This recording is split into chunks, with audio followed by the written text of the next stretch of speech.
Ce soir à l'émission, Place aux jeunes souligne la 14e semaine des régions. Il y a beaucoup de jeunes qui reprennent beaucoup d'emplois en région. Et de nouveaux locaux pour les services d'entraide, le Relais.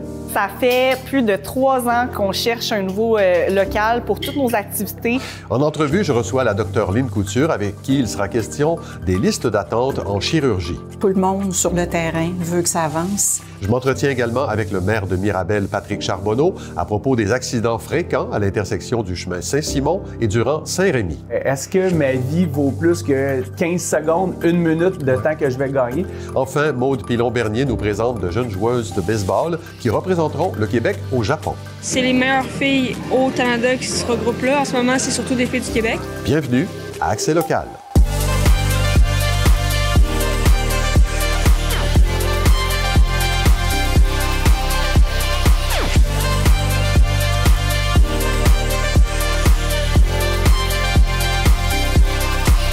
Mercredi 5 février 2025. Bon début de soirée. C'est Claude Desjardins en compagnie de Clara Matéjonet. Bonsoir Clara. Bonsoir Claude. Alors, l'organisme Place aux jeunes en région souligne la 14e édition de la Semaine des régions. Oui, Claude, la mission de l'organisme est d'accompagner les personnes entre 18 à 35 ans à trouver leur place dans les régions du Québec et du même coup à vitaliser celles-ci. Du 3 au 7 février, c'est l'occasion donc pour l'organisme de faire la promotion des régions et de mettre en valeur les perspectives d'avenir qu'elles renferment. Les facteurs favorables à l'implantation des jeunes hors des grands centres sont nombreux. On écoute à ce sujet Marianne Drolet, qui est directrice des opérations chez Place aux jeunes. C'est certain qu'avec l'incertitude économique présentement, les projets vont être un peu mis sur pause, puis il faut s'y attendre, c'est certain. Les frais ont augmenté, tout ça. Donc, entreprendre un projet de migration vers les régions, de déménagement en général, c'est tout le temps un petit peu plus compliqué. Donc, ça va bien, il y a encore de l'intérêt, mais on voit un petit peu ce frein-là. La sécurité ainsi que l'accès un petit peu moins difficile à la propriété sont aussi des facteurs facilitant soulevés par l'organisme. Toutefois, en cette semaine des régions, l'organisme met en garde les décideurs par rapport aux répercussions que pourrait avoir le bras de fer pour les tarifs entre le Canada et les États-Unis sur les jeunes. On écoute à ce propos Mme Drolet. On a vu aussi des belles réactions de certaines entreprises en région. Il y a eu le développement de nouvelles industries. Il y a des gens qui se sont repositionnés, que ce soit dans la couture de masques, la création de produits nettoyants, des choses comme ça. Donc, on voit aussi que les régions du Québec sont capables de s'adapter. Ils ont cette résilience-là. Puis nous, on compte beaucoup là-dessus, dans les petits milieux, dans toutes les petites régions du Québec, bien, il y a des petites organisations. C'est des milieux qui sont également tissés vraiment serrés. Et qu'est-ce que l'organisme demande au gouvernement? De mettre en place un plan d'action clair et des mesures structurantes pour soutenir l'économie régionale. Donc, non seulement de réagir aux tarifs américains, mais aussi de miser sur les entreprises locales. Est-ce que l'organisme a déjà connu des défis semblables? Oui, la pandémie de COVID-19, même si elle agit comme catalyseur dans la hausse des migrations vers les régions, la pandémie a apporté un coup dur à l'employabilité chez les jeunes. Mais pour Mme Drolet, ce n'était pas que du négatif et même une belle leçon de résilience. On l'écoute. Dans nos régions, il y a un vieillissement de la population, là, on se le cachera pas. Donc, il y a beaucoup de jeunes qui reprennent beaucoup d'emplois en région, dans des industries ou dans des PME. Puis, si jamais, bien, il y a des coupures, il y a des projets qui sont pas mis en branle, il y a des projets qui sont retardés. Mais malheureusement, souvent, c'est les derniers arrivés, les premiers sortis. Donc, on a peur pour nos jeunes, puis justement, les plus récemment arrivés dans les régions du Québec. Et comment on pourrait chiffrer la migration des jeunes vers les régions? Elle est en hausse. En 2018, on comptait 1000 personnes par année qui passaient par l'organisme pour aller s'établir en région. Aujourd'hui, le chiffre a plus que doublé. Place aux jeunes en région dénombre 2200 migrations par année. Et ce n'est pas tout. Non seulement les jeunes déménagent en région, mais ils y restent selon une étude menée par l'organisme. Le taux d'enracinement des participants est de 90 %. Ça a été calculé chez les personnes ayant fait des séjours exploratoires, un service de l'organisme pour faire découvrir aux jeunes ce à quoi pourrait ressembler leur vie ailleurs. Des jeunes ayant participé à ces activités il y a 15 ans, ce sont donc 90 % d'entre eux qui vivent toujours en région. Et économiquement parlant, le déménagement des jeunes dans des zones plus éloignées fait du bien aussi à ces régions. Chaque migration a des retombées économiques de 130 000 $ par année. Mais Mme Drolet craint que le contexte économique actuel ne refroidisse l'élan de certaines personnes de s'établir hors des grands centres. On peut l'écouter une dernière fois.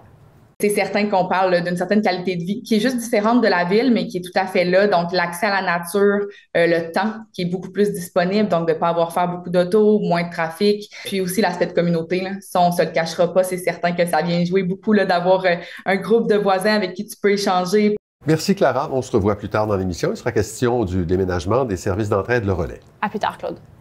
Michael Kingsbury a remporté la Coupe du monde des bosses disputée à Val-Saint-Côme la fin de semaine dernière.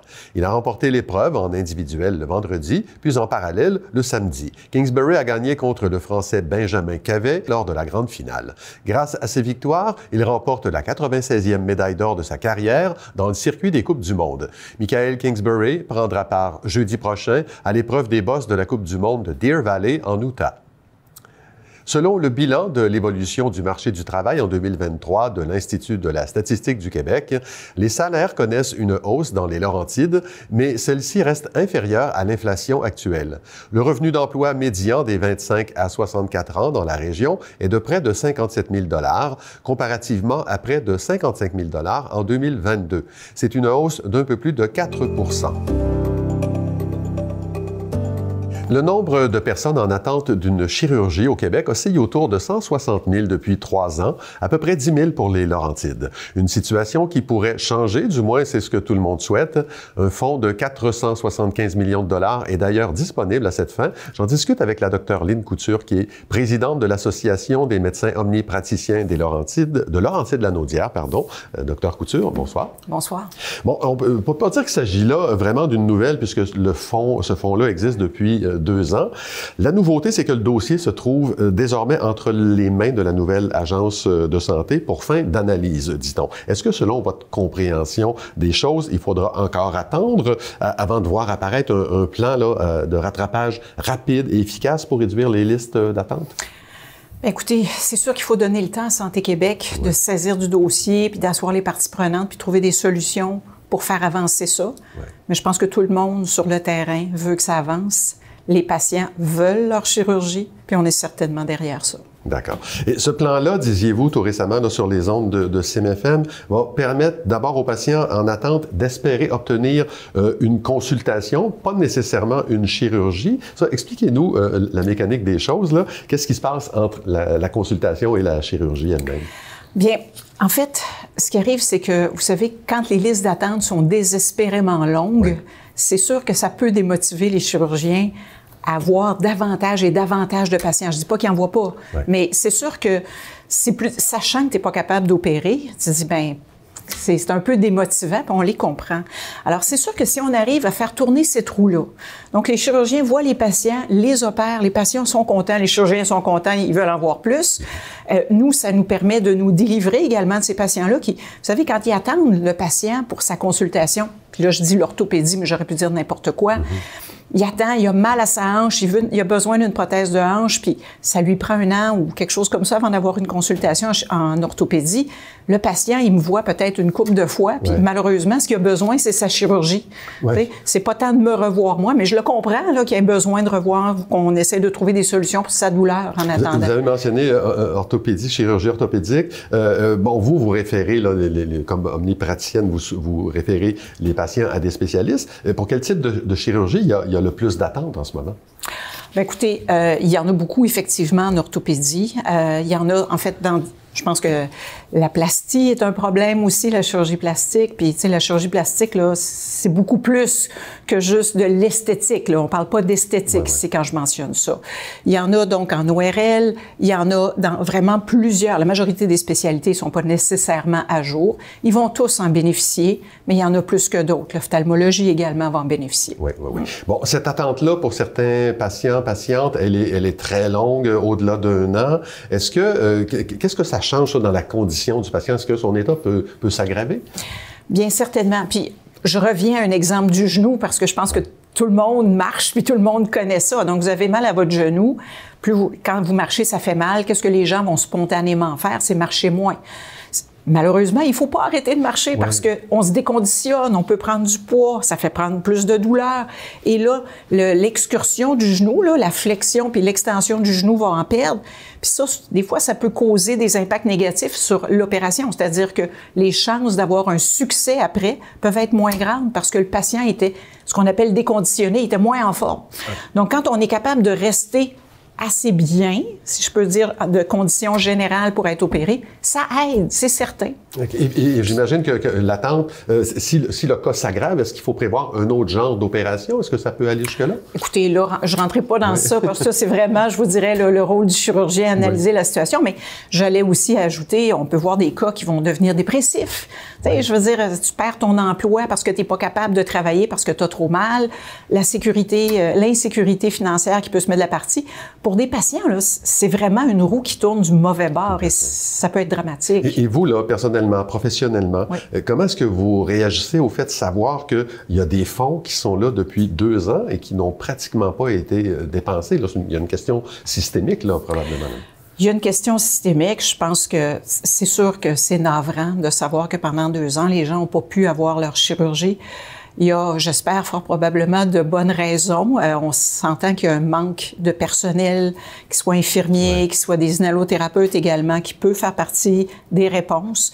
Mais on en appelle, c'est évident, à la bonne volonté de tout le monde, de s'asseoir le plus rapidement possible pour pouvoir donner ces services-là à la population qui en a tellement besoin. C'est notamment à ça que doit servir cet argent-là, engager du personnel infirmier, inhalothérapeute, perfusionniste.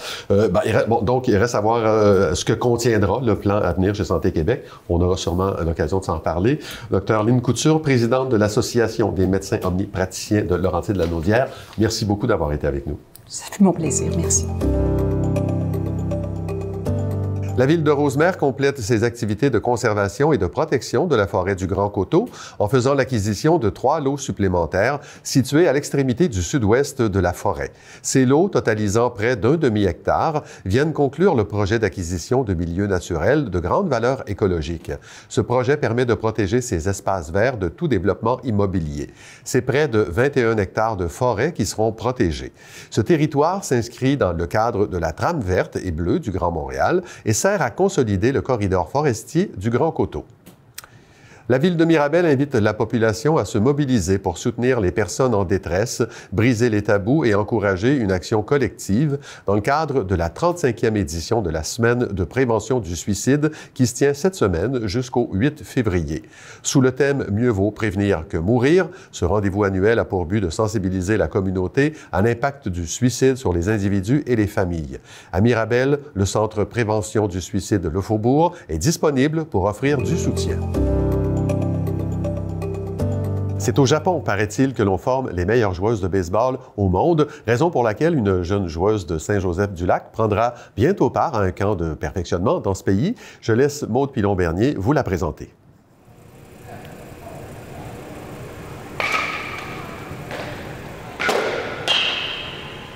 L'ABC, dans le fond, c'est l'Académie de baseball Canada. Fait que c'est les meilleures filles au Canada qui se regroupent là. En ce moment, c'est surtout des filles du Québec.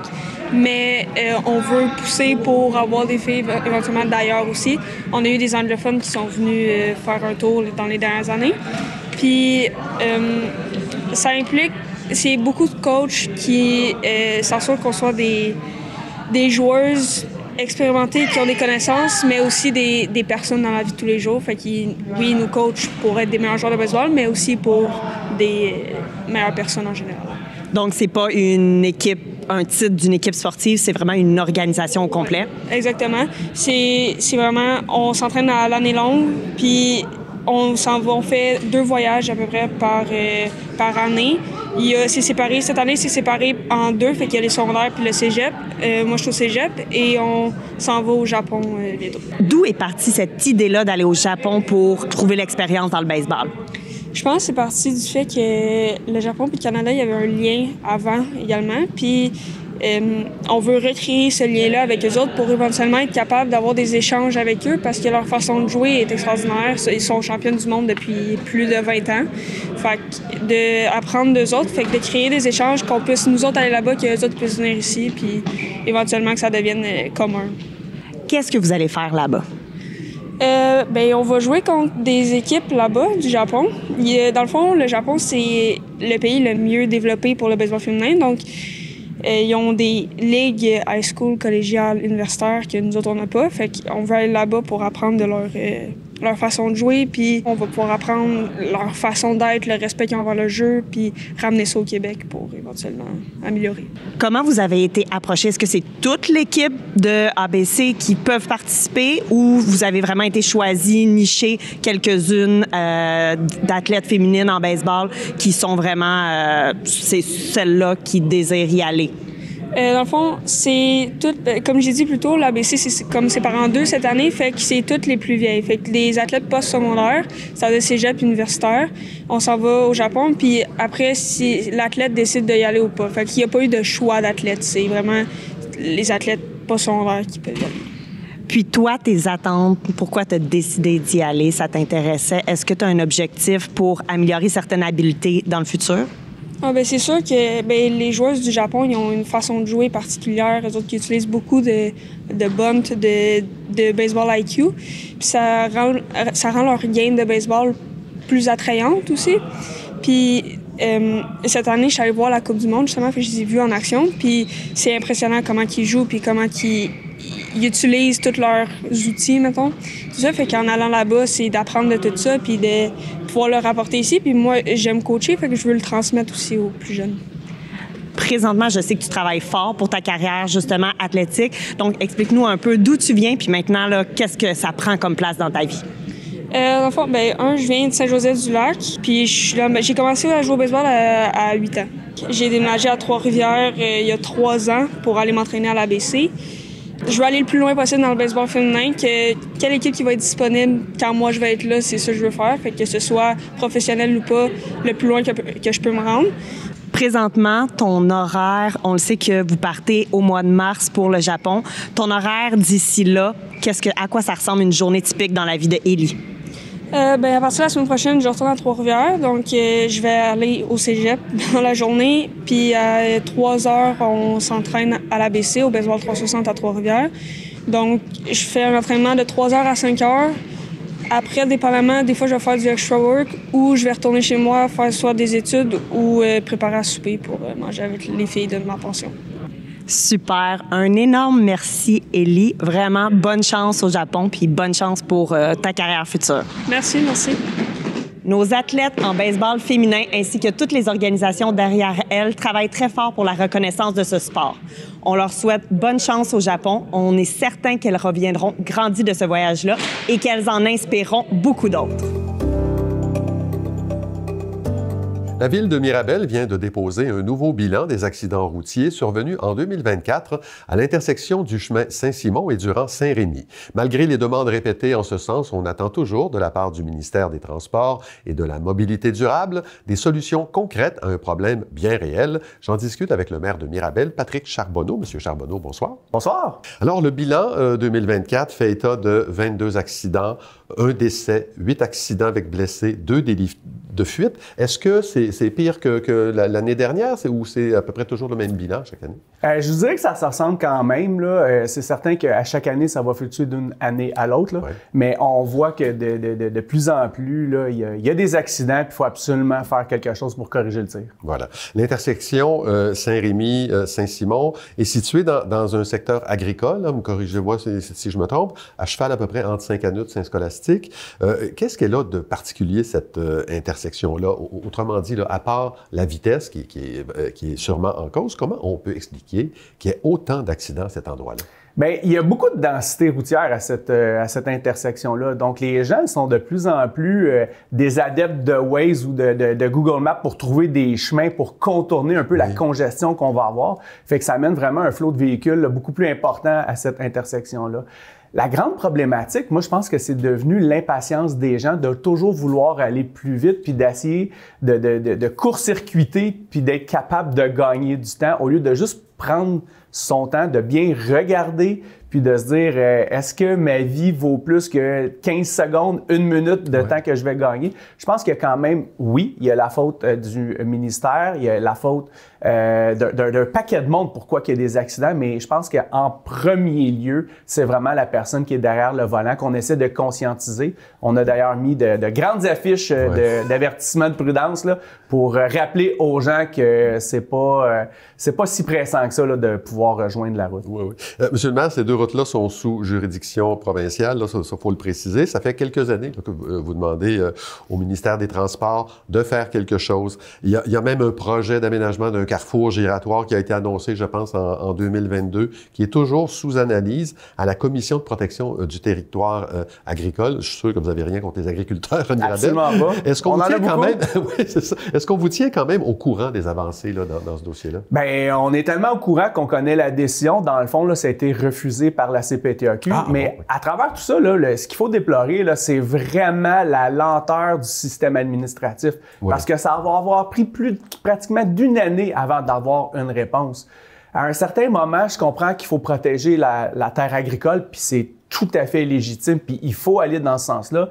Mais à un certain moment, il va falloir trouver des mécanismes pour, de un, accélérer les décisions, mais aussi prendre en compte tout l'aspect de sécurité pour être capable là, de s'assurer qu'il n'y ait plus d'accidents, puis d'éviter des morts comme on a pu malheureusement avoir cette année. Donc, il n'y aura pas de carrefour giratoire là, parce qu'il fallait empiéter sur des terres agricoles. On parlait d'achat de terrain, d'expropriation. Ça n'aura pas lieu. Mais on vous a quand même proposé de faire installer des panneaux d'arrêt.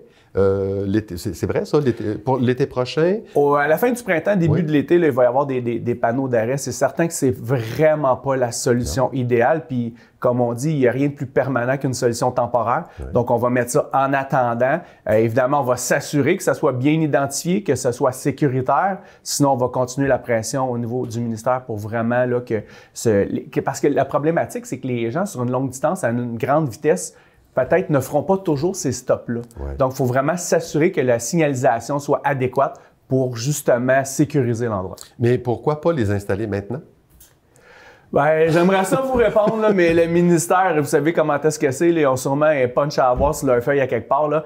Nous, on met la pression pour le faire le plus rapidement possible. On nous a mentionné fin printemps, début été, mais c'est certain que dans les rencontres qu'on a avec le ministère, dont la direction générale, et parfois, moi, j'ai la chance d'y assister, ben, c'est certain qu'on revient toujours. Là, il est dans l'ordre du jour, là, puis il est pas mal des premiers points. Là. On veut s'assurer d'une date pour justement là, éviter d'autres blessures. Bon, mesure temporaire, donc, et vous êtes en attente d'une solution permanente. Qu'est-ce que vous pensez que le ministère a en tête? C'est difficile à établir parce que, tu sais, encore là, nous, on n'a pas la prétention de dire ça prend cette solution-là ou ça prend cette solution-là. On n'est pas ingénieur, là, je veux dire, on a beaucoup de qualités, là, mais on n'a pas celle-là. On leur laisse entre les mains, c'est leur territoire, c'est leur secteur, puis de toute façon, c'est eux qui décident.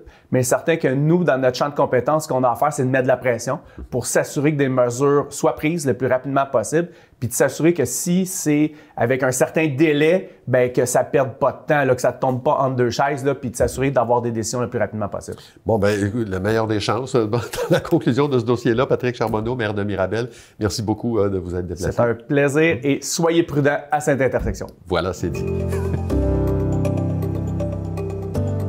On est de retour avec Clara Maté-Jaunet. Clara, les services d'entraide Le Relais ont déménagé. Vous êtes allé visiter leurs nouveaux locaux. Oui, Claude, plus spécifiquement leur friperie qui ouvrira ses portes dès la semaine prochaine. Alors, je laisse découvrir ça dans notre reportage de ce soir. On se trouve dans nos nouveaux locaux au 399 Chemin de la Grande-Côte à Boisbriand. Ça fait plus de 3 ans qu'on cherche un nouveau local pour toutes nos activités. Les membres usagers inscrits en avaient besoin, tout comme nous, des nouveaux bureaux, d'avoir tous les projets à la même place, la friperie, la distribution alimentaire, les activités. Donc, c'est ça, le 21 janvier dernier, on a déménagé. Ça a été une grosse journée de 10-11 heures. Puis on est finalement arrivé dans nos beaux locaux tout fraîchement rénovés. Donc là, on est à l'étape de déballer des boîtes et de refaire un tri. Et on est à l'étape aussi où est-ce qu'il faut installer les meubles Ikea, les racks pour la friperie. Donc, on est à l'étape de l'installation. Précédemment, là, on était dans les locaux de la ville de Boisbriand, au 305 Grande-Côte. Pour ceux qui connaissent pas Boisbriand, on est vraiment comme à 1 minute là, en voiture de nos anciens locaux. Et on partageait aussi les bureaux avec le Petit Théâtre du Nord. Donc là, maintenant, on est vraiment seul chez nous, si on peut dire, là. C'est un besoin là, d'avoir une distribution alimentaire au même emplacement que les intervenants. Ça fait déjà plusieurs années que la distribution alimentaire se promène de locaux en locaux à Boisbriand parce que c'est beaucoup de stock, des congélateurs, des frigos, de la livraison de nourriture. Donc là, maintenant, on est chez nous, puis on peut gérer tout ça là, finalement sans avoir à partager des locaux ou à avoir à se promener partout dans Boisbriand. Pour ce qui est de la friperie, la grande ouverture, c'est le le 15 février prochain de 10h à 16h. Il va y avoir des petits rabais mystères pour les 25 premiers clients qui vont se présenter. Ils vont pouvoir admirer là, notre toute nouvelle boutique avec les belles fenêtres, la belle luminosité. Ça fait vraiment changement d'un ancien sous-sol d'église. Donc, on est présentement dans la section femmes des fripes du Relais. Dès le lendemain du déménagement, les bénévoles sont arrivés. Eux autres aussi l'attendaient, le déménagement, avec impatience. Donc, on a tout monté les rackings et là, on est vraiment rendu à l'étape de placer le linge. Donc, on s'était gardé là, des vêtements de l'ancienne place pour pouvoir réouvrir la friperie comme il se doit, avec assez de vêtements pour une grande ouverture. Donc, ici, on est dans la section hommes. Ça paraît pas non plus, mais on a vraiment... on réinvente pas la roue. Hein. Fait qu'on a section femmes, section hommes, section enfants. On continue à recevoir, à vendre de la vaisselle, des bijoux, des livres. Donc, c'est vraiment le même fonctionnement qu'avant pour ceux qui nous connaissent. Présentement, nous sommes dans la salle de tri. C'est un petit peu l'arrière-scène de la boutique. Donc, sachez que la friperie est gérée entièrement par des bénévoles. Pour ce qui est du tri, on a seulement un poste comme caissière responsable boutique, mais le reste, c'est tous des bénévoles qui sont là depuis 10 ans pour la plupart, qui étaient là avant, dans l'ancien local, quand c'était encore une église. Donc, eux autres aussi sont contents d'avoir une nouvelle salle de tri. On a commencé à s'installer, là, à mettre tous nos supports pour nos vêtements. Comme vous pouvez voir, on a beaucoup de supports. On en a plus de 600, 800 même. Donc, au fur et à mesure qu'on va commencer à déballer nos boîtes de vêtements, tout ça va partir puis on pourra s'installer confortablement pour continuer à recevoir nos dons. Donc, on va commencer à accepter là, à partir de la grande ouverture. Toutes nos boîtes sont identifiées en saison, en grandeur. Les services d'entraide de relais, la mission première, c'est de lutter à la pauvreté, la faim et l'exclusion sociale. Ça ne changera jamais. Et la friperie venait s'instaurer un peu comme en continuité à ça, donc de vêtir les gens plus vulnérables, surtout ceux qui sont en situation de précarité financière. Donc, c'est un petit peu innovant, notre système, puisqu'on a un système à 2 prix. Donc, le citoyen régulier, monsieur, madame, tout le monde, va venir ici, payer un chandail à un certain prix. Et le membre usagé inscrit au service d'entraide, le relais, lui, il a à 50% de rabais. Les systèmes essentiels qu'on a besoin dans la vie de tous les jours. Donc ça, on retrouve pas ça nulle part ailleurs, pas que je sache. Et aussi, le fait qu'on déménage sur Grande Côte, on a un nouveau Maxi aussi qui est ouvert en face, donc ça nous donne une visibilité de plus. Puis ce qu'il faut qu'on se souvienne, c'est que c'est le citoyen qui fait, en payant le plein prix, qui fait en sorte qu'on peut aider les plus vulnérables. Donc, ça a vraiment une mission communautaire, un peu comme que ça soit pour le potager ou pour tous nos autres services. C'est vraiment le but, c'est d'aider les gens qui ont le plus de difficultés, là. Voilà, Claude. Donc, samedi, le 15 février pour l'ouverture officielle de la friperie. Et pour le moment, les dates d'ouverture des autres services restent à confirmer. Merci, Clara. On se revoit demain. Au revoir, Claude. Ben voilà, c'est tout pour aujourd'hui. Merci beaucoup d'avoir été là. L'émission Ma banlieue suit à l'instant. Je vous invite également à consulter l'ensemble de notre programmation sur le tvbl.ca. Au nom de toute l'équipe, je vous souhaite une excellente soirée à notre antenne.